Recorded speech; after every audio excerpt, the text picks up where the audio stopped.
Together with Sai, Ino went out to where scrap materials were stored on the outskirts of town. They hid behind a metal drum and began their watch over the two-story wooden building diagonally across the road from them. "That's one of the Kido faction safe houses," Sai told her.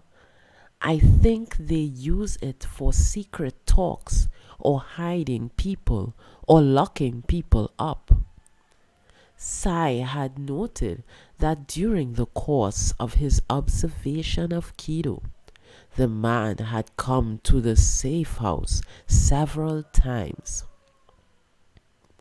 The building itself was encircled by hedges, with one person near the gate wearing the mask and coat of the Anbu, keeping watch over the surroundings. "Ino, check and see if you can sense Sakura's chakra in there." "Got it." Ino went into detection mode. She could sense the chakra of 3 people inside, but none of them was Sakura's. "She's not there. Sakura's chakra isn't there." "It's not?" Sai was disappointed.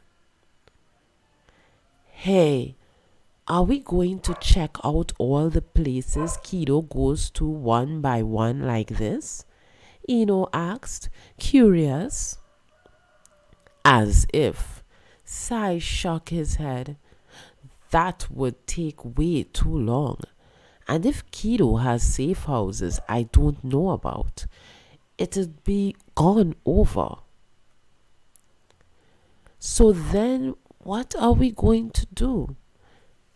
Before coming here, Sai had said that they would use a bit of an aggressive way of doing things.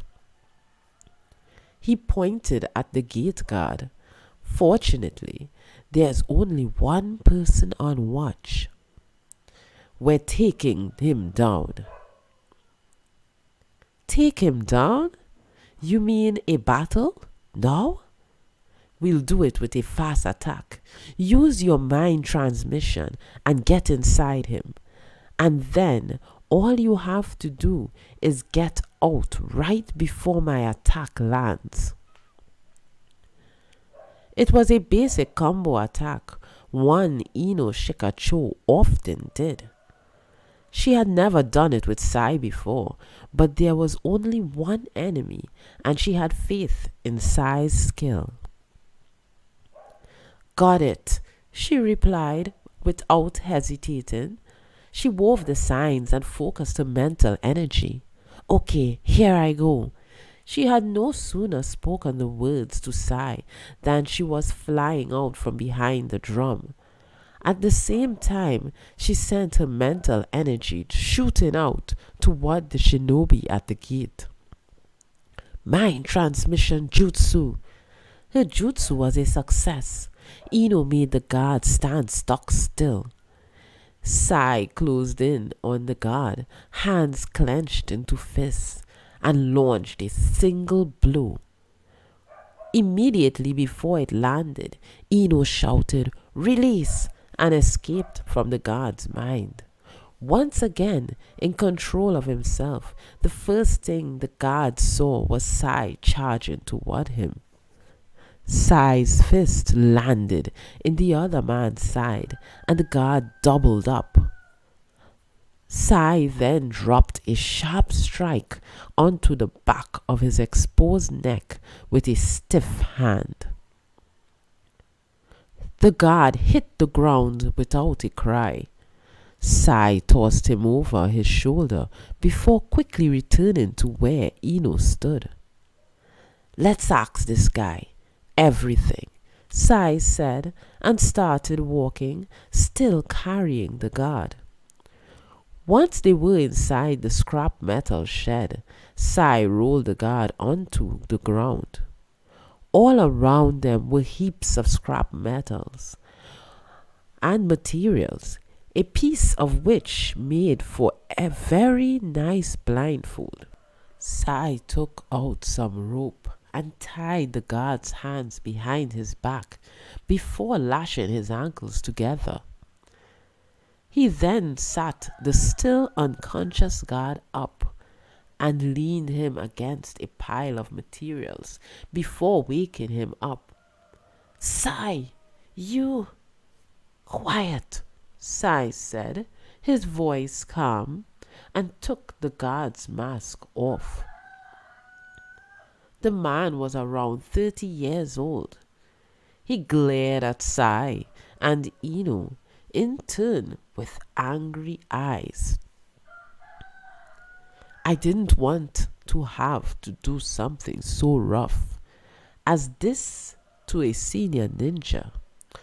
But we don't have time to fool around. You'll answer our questions for us. The man stayed silent and shifted his eyes away from Sai. You kidnapped someone yesterday, yes? Sai said. Where are you hiding her? Face still turned away, the man kept his mouth firmly clamped shut. I know that you're a member of Sumiki Kido's faction. Where have you stashed Haruno Sakura? The man remained silent. He apparently intended to stay that way. If you continue to say nothing, we'll use methods that I would rather not. Torture? The man asked, his mouth twisted up into a challenging sneer. Sai nodded easily.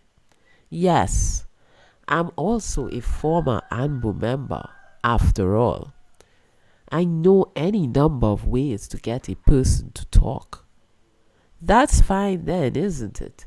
The man said. I'm also Anbu. I know ways of enduring torture. Do you think those will be useful? Sai asked, pulling out a kunai. Then, without hesitation, he sliced the man's clothes open, leaving him essentially naked from the waist up. But this man was not the sort to lose his composure at something like that. Ino started to get nervous. She had been witness to interrogations on missions. At these, she had heard angry roars and threats any number of times, but none of them ever turned to torture. She braced herself for whatever bloody scene she was about to face. Sai studied the brush he used for his art cartoon beast mimicry. Ino, you better not watch this. What was he going to do? What was he going to draw? Would he make a tiger attack? Or maybe an enormous snake would squeeze the man's body.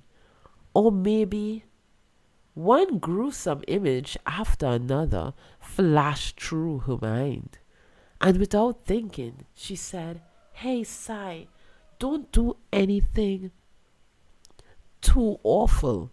She went to finish, but Sai was already moving his brush. Coochie coochie coo, coochie coo. The man began laughing out loud. That's your torture? Ino yelped. When you don't have any time, this works best, Sai said, with a straight face. Really? Yeah, I read it in a book. During this entire exchange, Sai continued to tickle the man with his brush.